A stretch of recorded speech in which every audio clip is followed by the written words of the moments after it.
Hey guys, what's going on? It's Ash here coming at you today in Clash Royale. I have on one of my favorite guests of all time, one of your favorite guests of all time, back on the channel after what, like 6 months? KOJ, how you doing, man? I'm doing great, man. It feels really good to be on. I'm happy to Yeah, be. dude. I was out the other night and you texted me and you're like, dude, I got some ideas. I got some ideas that I need to come back on the channel for. So we're certainly happy to have you. Today we want to kind of talk about something that I'm asked all the time, right? Which is competing as a free-to-play player, how to get noticed as a free-to-play player, how to not let ladder absolutely drive you nuts as a free-to-play player, and just some general tactics and strategy. And when I say free-to-play, I don't mean someone who just never has spent a dime. I do mean those people, but also people who maybe spend like $10 gift card here and there, but it's not like they're dropping thousands into the game. So we're gonna get to all of that stuff in just a moment, but before that, you kind of wanted to call me to task, or at least a few topics that I had in videos in the past. So why don't you go ahead? The floor is yours. Okay. Yes. I'll be nice first. I want to say, You don't have to be nice, man. Don't hold back. but yeah, your fans. The last video, the comment section, man. It's anytime I was having a bad day, I could just scroll through the comments, and just my spirits would be uplifted by all the love I was getting. So yeah, dude, they loved you, man. Yeah, that was nice. But as far as the things I disagree with you, you had a lot of beef over Lightning and the Lightning nerf, and I'm actually very, very happy about the Lightning nerf. And when you had spoken about it before, you couldn't understand. They never made a word as to why they did it. My hypothesis anyway on why they did it and why it makes sense to me is because it took a lot of cards out of the game, such as, Wizard or Witch, things like that, which as soon as that nerf happened, I began to see more of them. So I like it for that reason, because it was just overpowering to those types of cards. I mean, the one drawback to it, obviously, is now, it was kind of a buff in a way to Musket, like 3 Muskie. Outside of that, though, allowing cards like the Wizard, the Witch, to have a little bit more room to shine, I think it was a good thing in the Lightning nerf. I think the same thing should happen to Poison. Really, it should get like a area reduction a little bit. So I definitely That's fair. Yeah, that's fair. In those cards, you're right, because it doesn't, obviously it still kills those cards, but the fact that it's being used much less frequently is testament to those cards having a little bit of space, like you said. Even though they're not killing it, they at least they're somewhat viable, especially in mid-level ladder and stuff like that. And there was something else too. It wasn't what I said. I think it was what a pro said, right, on the channel. Yes, I listened to one of your podcasts the other day, which I do every day, but in particular, one of my favorite videos you've had recently was the one with Colton talking about fixed cards. So I hope that he hears this, because I'm calling him out. We had a lot of the same viewpoints, but we just ended up at different conclusions. Because I'm a total fan of fixed cards. I completely think that it should be a part of all of the game. You should be able to set everything to the way that you want it. Because he had a bunch of complaints about the random order and how it was affecting him in tournaments and how it cost him money and things like that. And you would think that would be enough to propel you to say, okay, we need the cards to be fixed, especially when we're talking competitively. And the one argument against fixed cards that I heard was, oh, we don't want things to be too cookie cutter, it'll get boring. And the comparison was chess, and chess isn't boring because it's the same thing every time. Chess is boring just because chess sucks. We're not in 1782 anymore. Oh, come on, man. It was just I didn't like that as an example. As every other game, especially competitively. I don't know if you're into, like, let's say a sports game. If you play Madden, you have your roster set. You have your custom playbook set. Everything is set exactly the same way, and you run exactly what you run every game. And I guess that would be cookie cutter, but it never gets boring. You keep playing it because you play a different opponent that has a different cookie cutter strategy that they have created, and you put your strategy up against theirs. And the variables between the differences between the two strategies are going to create a bunch of different outcomes in each game. And that's the same way with Clash Royale, especially a game that doesn't have a very high skill gap.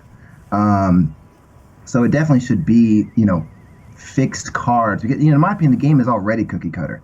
you have about like 5 of the same meta decks that we see constantly over and over and over and over again. So it's like it's already cookie cutter. The beginning of every game is just trying to like cycle to the cards that you need to get to the order that you want. And once you get to the order that you want, then the real game actually starts. It's like, why not just let the game start at that point? I'm in agreement. I'm in agreement with you. And I don't think I did a good enough job kind of sticking up for that point. As someone who actually likes chess and sports, I think that I can speak to the middle in saying that a lot of people treat card order 2 like every card's going to be in the same order the whole game.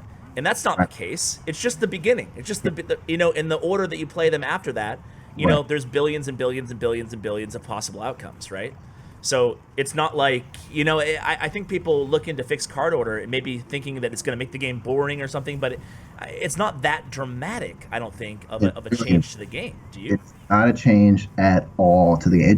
It puts more of your control in your own hands, which is what I don't like. The last time I was on your channel, I was running a Giant Skelly Balloon deck, and that deck had Tombstone in it and Tornado, which are both counters to the Hog. And there's nothing more annoying than both of those cards being like my 7th and 8th card, and I'm up against a Hog player who just automatically starts out the match with like, half my tower damage is gone or more. And it's not my fault. I don't mind losing a game if it's my fault, but I don't want to lose a game if it's not my fault, which is the same complaint that Colton did. So I don't understand why he wouldn't come to the same conclusion that I want control over what's going on in my battles, especially if it's on a competitive standpoint. I don't want to be losing, possible thousands of dollars over something that's not my fault. That would infuriate me. And it was funny to hear a bunch of complaints about Graveyard back in the day being like random, but all of a sudden we don't have the same passion towards random cards. So it just, that kind of mind-boggling to me to a little bit. But I'm a total fan of the fixed cards. I wish that they would make it a thing, and it's not like you're going to create a deck that just beats everything. Each game, and it kind of becomes fun in a different way because each time you lose a game, you can actually think about, okay, why did I lose? I can switch around my card order, yada, yada, yada. You feel more in control, and I think just that you want to bring chess into it. The chess part of trying to solve your own problems is what's going to make the game fun if it was a fixed card order. Yeah, I agree. I agree with that. So moving on to the free-to-play stuff. So are you 100% free-to-play, or are you just kind of like mostly free-to-play? 100% free-to-play. 100%. All right, man. Then you're the guy to ask. So you've been playing the game for 2 years or whatever. I met you, by the way, for those of you who didn't hear the first episode with KOJ. We actually met each other at King's Cup 2. You told me that you were thinking about maybe leaving the game, quitting the game. This might be the last time you ever see me or see any Clash Royale type stuff. But yet you're passionate enough to go to King's Cup 2, although you were from the area. So, catch us up with where you are in the game as a free-to-play player, and then kind of transition into maybe, your biggest tip to compete and keep the game fun as a free-to-play guy. Yeah, I mean, first of all, the reason I continue to play the game is because of your videos. Every time I try to walk away from it, I watch one of your videos. It gets me kind of hyped back on it. So shout out to you on that one. Thanks, KOJ. I appreciate it, man. Yeah. But I've watched a lot of your other, players talk about what it's like to be, free to play and like advice.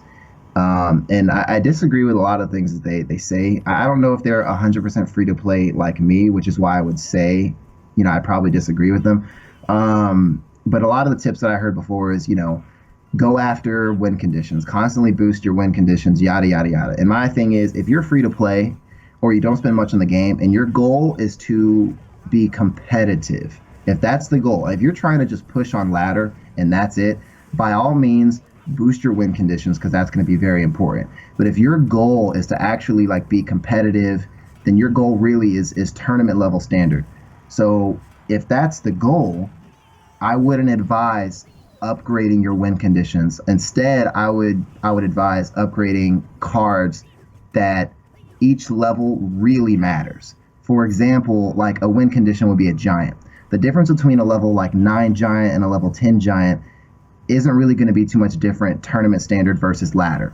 However, the difference between like a level 9 musketeer versus a level 10 musketeer is a huge difference on ladder and tournament standard because of like an over-leveled fireball. Mm-hmm. So what I tell people, if your goal is to not just boost yourself on ladder, instead it's to be competitive like a tournament level standard, then you need to boost those cards, the ones that are each level really matters. So you have musketeer, E-Wiz, if you can upgrade him, I know that's difficult because he's a legendary. You have Mini P.E.K.K.A because Mini P.E.K.K.A kills like a lot of things in one shot. But if he's one level below, like a Musketeer, for example, he no longer kills it in one shot. So cards like that, if your minions are getting zapped and killed, those are one that, or vice versa, your arrows aren't killing minions. Those are the things that you need to upgrade to match tournament level standard. If that, so that's my viewpoint on it. So it comes down to each player. If you're just trying to boost on ladder, have a lot of trophies, boost your win conditions. If you're trying to be competitive at tournament level standard, try to make your cards as much reflective of what it's like to play in a tournament as possible, so you can play on ladder and it feel like tournament standard.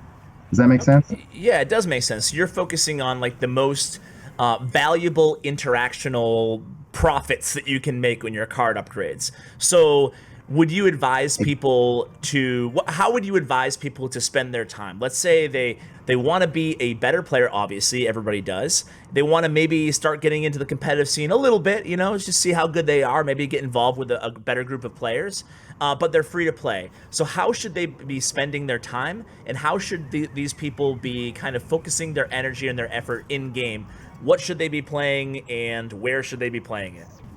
Okay, if you're free to play, I mean, you're going to be spending a lot of your time on ladder, and I know that sucks, but it is what it is. So that's even more of a point to what I was making a second ago about getting those relevant cards so upgraded. You can emulate what tournament level standard would be like.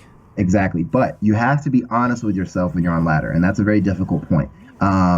The reason is because you get emotional when you lose. This game is very rage-inducing. It is what it is. And I think, again, that's because of the random order of cards. There's a lot of games where you just feel like you lost and it's not your fault. You feel helpless, and that's why you get mad.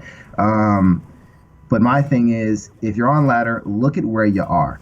I created a second account, and I think it's like a level 8, but I'm playing people who are level 12. I'm almost like in Legendary Arena. Or no, I am in Legendary. I'm almost in like the bronze, like at 4,000 trophies. I'm almost there.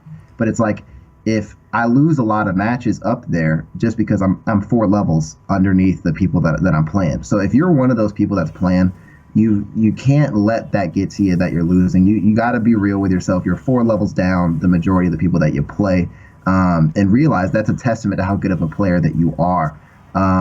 Now, vice versa, if you're a level 12 and you're around where you're playing a bunch of level 8s, you may need to work on some things, So that's tip number 1 as far as like keeping it under control over ladder. Realize where you are, and if you're playing people who are the same level as you, then you're probably an average player, and there's nothing wrong with that. But that tells you that you have room for growth.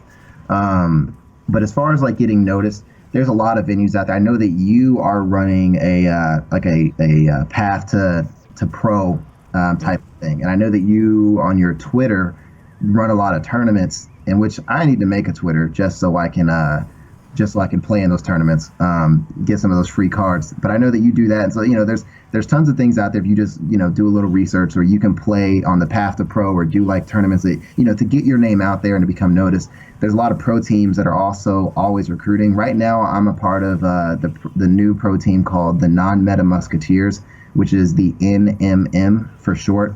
And we have tryouts consistently. So anybody's welcome to come try out for the team, and you'll come in and you'll just like play a few of us, and if you win, you're in. And then at that point you're playing to become a part of like the starting team.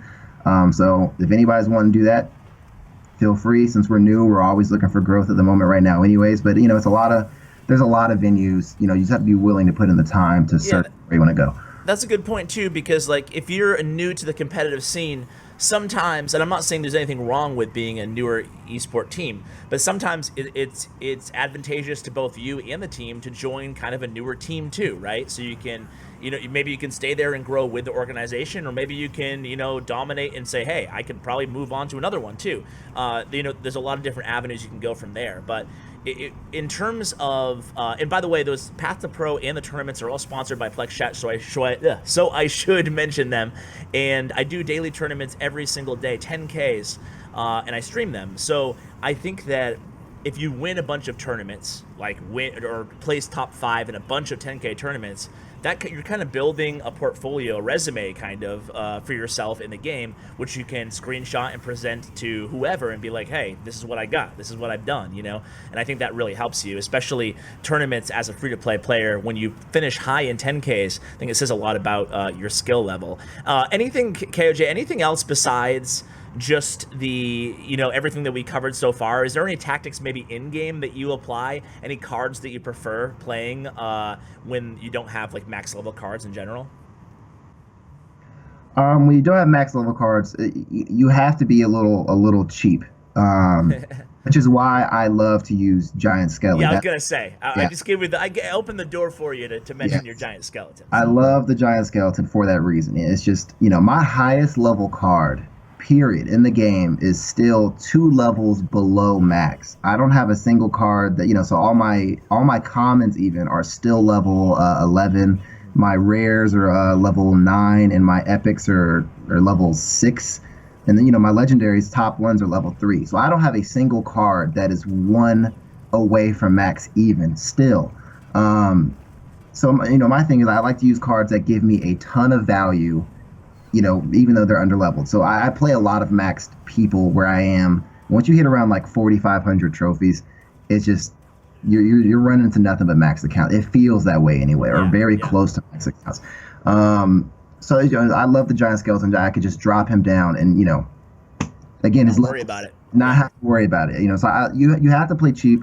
I do like to use a lot of Tombstone for the same reason. It's just when you're underleveled, you have to let your towers do the work. You really do. You have to let your towers do the work. So it's cards like Tombstone, Tornado, things like that, I think hold a lot of value to underleveled players, because it allows, like, your Tombstone allows your towers to keep chipping away. And all, you know, Tornado obviously, you know, activates the King Tower. So stuff like that. Ice Wizard is a very good card. Defensively, it gets a lot of value. It doesn't die to a spell. Again, you know, so when you're underleveled, the cards that don't die to spells are very advantageous, you know. All great points, by the way. Yeah. So yeah, that's my viewpoint. And they have the new cards that like the Hunter. Oh my God, I love the Hunter. You know, I do think it needs a little bit of a buff. I just think that it needs either a little bit more health or a little bit of a faster firing rate. And I agree with that. It'll be good. That's all that it needs. But as far as like the concept, like, what a creative card. I loved it when it came out. I'm not the biggest fan of the Magic Archer, actually. However, aesthetically, I don't know who designed the Magic Archer, but the Magic Archer is beautiful to look at. I'll tell you that. Like, the Magic Archer is so pretty. The Wizard stopped combing his afro mirror just to look at him. You know, it's like, that's a beautiful card. But as far as like his actual like playing, I'm not the biggest fan of the Magic Archer. I think he's definitely underwhelming. I do get that it feels very cool when he starts chipping away at the tower from a distance, shooting through another troop. That feels awesome, but it's just that's too few and far between. And I'm just not I don't think he's he's not consistent enough for me to rely on him.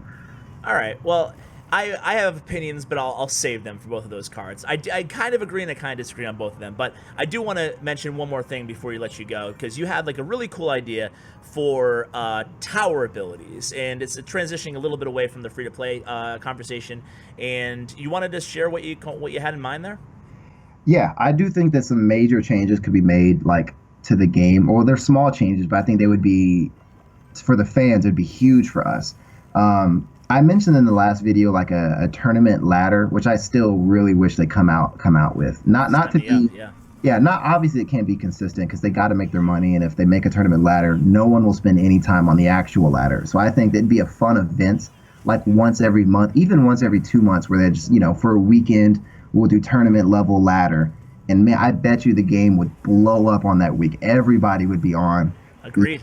You know, so I don't see the harm in that. It would allow a lot of players to be able to use a lot of those underleveled legendaries for a change, and then maybe using them would entice them to spend money to, you know, invest in those legendaries at that point if they find a deck that they like to use with them. So I don't really think it would hurt the game for them to do that every once in a while. But as far as the towers go, I think that what they should do is allow us to customize our towers, but not aesthetically. I don't really care about that. I'm an old head. So I know a lot of the new kids want their towers to look pretty. I couldn't care. I'm with you. Yeah. But as far as like the actual gameplay of the towers, I think that those should be customized. And what I mean by that is right now we have the towers just they have their distance and they shoot single arrows and that's it. That's all they do, which I think is the problem with there being so many swarm units in the game. And Supercell keeps adding these cheap cards to the game. They keep adding them over, it's just whether it's Goblin Gang or, Skeleton Barrel, and they just keep adding these cheap swarmish type cards, which keeps adding to the problem because it takes single shot units out of the game, really. You have to have splash. You have to have it. Because your tower only shoot single shot. Your towers don't do splash. So cards like Musketeer don't really get a lot of love, outside of 3 Muskie, obviously, but like single Musketeer, outside of a few niche decks, however you say that word. Gotcha. That's just a lot of those cards don't get a lot of love. You're definitely, even in like Hog Cycle, I feel like the Executioner version is much better just because it accounts for, the splash. So my thing is, it would be a very interesting thing if they made towers to where you could choose how you wanted your tower to shoot. So you could have the normal version that we have right now, or you can make your tower do splash damage. You get what I'm saying? So then, with like a smaller range, right? Or something like that. They would have to balance it, obviously. But if your tower does splash damage, then you could, since your tower is already accounting for the splash, you could run a lot of single shot units. And then if someone's running like bait deck or something like that, all of a sudden they ran into a problem if they play someone that's running a splash. People would have to be much more creative in the decks that they build. Other options that I think would be very interesting is increasing the range of your tower, but it does less damage. So like if you, really hated siege, you could choose your towers to do, shoot across the bridge, but they do significantly less damage, right? But you could make a deck that's very heavy, hard hitting, up close and personal. So if you're not playing siege, you play someone like a golem or something, you have like a lot of heavy hitting cards to account for the weakness in your tower shooting long range. And vice versa. You can make your tower shoot really low range where like it gets outranged by even like a Musketeer, for example, but it does a heavy hitting amount of damage. You get what I'm saying? So I get it. I like that. I like customization. It just, like you said, it opens the door for more strategy, Exactly. And I think that if Supercell's really big, or if Colton's really big on not having fixed card order and keeping it random, I think that being able to change your towers would solve. I wouldn't care about random card order at that point, regardless. I think the meta would explode because there would no longer be like 5 meta decks and that's it. All of a sudden, with towers being able to do different things, there would be so many different types of decks. Because Matt, you'd have like 5 meta decks with each style of tower, essentially. And then now instead of 5 meta decks, you got 20 meta decks. And I think that would just completely blow the game wide open, and it would make it so much more fun and interesting. You want to talk about it, being cookie cutter, getting boring. Running into the same 5 decks is what gets boring, And I don't think adding different tower abilities would harm the game in any way except open up creativity and give much more control to the players. So that's my big change I really wish that they would make. On a different note, stalemates. That's something that's really boring in the game when people at the very beginning of the match aren't moving. They're just sitting there, sometimes for the entire match, they don't move and it just ends up in a draw. No one's willing to lay down their first card. I think there's like there's some change that needs to be stopped. I have a easy solution to that and a complicated solution to that. I don't know which one you want me to go with first. Hit me with either. Give me the easy one first. Okay, so my easy solution to that would be if no one's laid a card down at 10, or if you haven't laid your card down at 10 elixir, at the beginning of the game, your elixir slowly goes up. When you hit 10 elixir, if you still do not choose to play a card, I think that the easy fix to that would be your opponent is allowed to see your starting hand. I think that would end that immediately, and it sure would. And people, okay. I've talked to a couple other people about it. They say, well, how would there be room on the screen to see the starting hand? And I say the same way when you play 2v2, and you can see your teammates' starting hand, like the little icon shows up at the bottom. Yep. You hold your thumb. Just look at it. Yeah. And I think that right there, allowing if you're just sitting still, allowing your opponent to see your starting hand ends it. That there is no more of that problem anymore.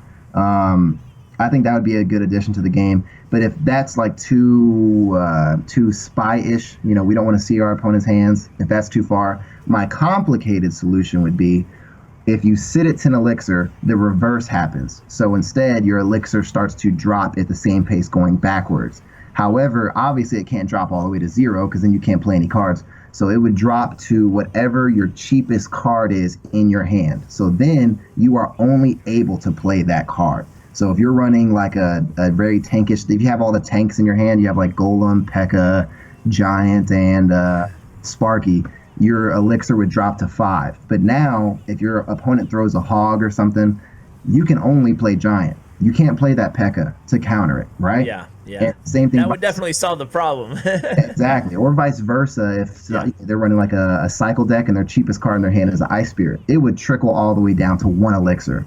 And then, so that would be, I think that's a more complicated way to solve it, but I think that would still solve it all the same. Yeah, I mean, you're basically just disincentivizing sitting there, right? And I think no matter what the solution is, which both of yours were super interesting, I think that I agree with you in either incentivizing a first play or disincentivizing a first play in some way, in some fashion. There's a lot of great ideas, but I think that's an easy fix. You just create a little incentive or a little disincentive. So yeah, I can get on board with that. Yeah, those are my big changes, man. So I really hope that they hear me out on that.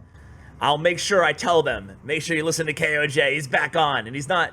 I love how you present your opinions and arguments because you're definitely confident in them, but you're not. You're not just like go fix your trash game. You just actually have like really good ideas, and you articulate them in a really cool way. That's why I love having you on the channel, man. So hey, thanks again for coming on. No, thank you, man. Like I said, anytime you bring me on, I'm always full of new ideas. I always got ideas on card buffs and nerfs and things like that. Yeah, dude. We're going to have you on. We're going to do like a balance change with KOJ, and we'll get your take on the next balance change update. That would be a dream. Sweet, man. Well, let's do it. Hey, if you create a Twitter account or anything like that, let me know so I can link it for the people to go ahead and check you out. But up until now, there's really no way to get in touch with you, right? Right. Actually, right now, I know I said this last time, but I'm doing it this time. Right now, you're gonna do it. I am literally creating a Twitter and an Instagram at this moment. It's not gonna have anything on it, obviously, because I'm just now creating it. But it'll be the KOJ. I'm gonna create it right now, and I am still doing stand-up comedy, and I'm supposed to have my first like recorded show here in like the next month or so. So if anybody wants to go ahead and follow me now, look out for me like a month later. That'll be like my first record. I'll upload it. I'll announce it on my Twitter, whatever, and then from that point on, every show should be recorded. So I'll be consistently uploading things to like my Instagram or whatever. So, but just the people who choose to follow me right now understand there's nothing on there. So, gotcha. I'll include the official KOJ links for you guys to social media. And hell yeah, man, looking forward to checking out those recordings. Yeah. Well, side note on that, by the way, if you are underage, parental discretion advised, right? Yes. I'm very nice on your channel because this is a very family friendly channel. So anybody that's expecting family friendly and comedy, be warned. All right. So yeah, that's pretty much it. All right, man. Sounds good. Thanks again for coming on, man. Always enjoyed chatting with you. No problem, man. I want to give like one shout out to Chris. I didn't do that last time. And to all the boys at the non-Meta Musketeers. And I'm looking forward to anybody watching that comes to try out with us. It'd be great to talk with you guys. And any tips, any questions anybody has, you can reach me there. So. All right. Sounds good. Non-Meta Musketeers. I'll include Chris, I'll include a link to anything that KOJ provides me to. Anything will be in the show notes in the description, guys. So, hey, thanks again, man. Appreciate it. No problem, man. Thank you. All right, guys, that's going to do it for today's video. Hope you enjoyed it as much as I did. Huge shout out to the KOJ for coming on and to Bren Chong, my YouTube partner. Check out his information as well in the description below. Guys, thanks so much for watching. And as always, take care, guys.